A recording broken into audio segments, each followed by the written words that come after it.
на жаль, я вот гляжу на гэты град, так все это вспоминается, конечно, про всякие выпадки там, з нашего життя я могу рассказывать тут до раницы, але не в этом справа.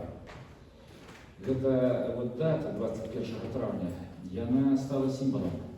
Это такие яскравые такие выпадок, который показывает, что вот Лукашенко и эти злодеи робят з нашей краины.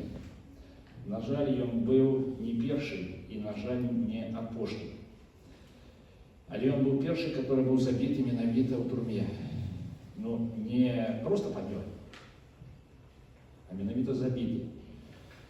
Вось. І таму мы просто павінны узгадваць у гэты дзень, ці, як вот было агучана, тут цэлы тыдзень такі. Мы павінны ўспамінаць і Вітольда, і ўсіх забітых, і ўсіх, хто вінзелі, ўсіх, хто у тюрме сядзіць, палітычных. Іх не 1500, там 9 миллионов полезневольных. Тому наша задача, мало того, что помнить самим, не дать забыться им. У любым выпадку, как яны знали, что тот час, который застался до того момента, когда один из кайданки им на руки, и он становится с каждым днем все каратей и каратей. Как яны ведали, что этот день придет у любым выпадку.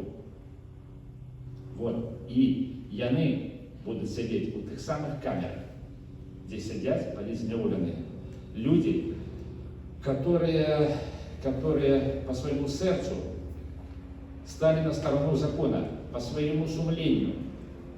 Бо, на жаль, склалося в 20-м годі, да не только в 20-м годі, але яскраво было відавочна менавіта в 20-м годі, что только цивильные люди, громадяне, стали на оборону закона, а люди, которые повинны нас примушать до закона, милиция и все это там...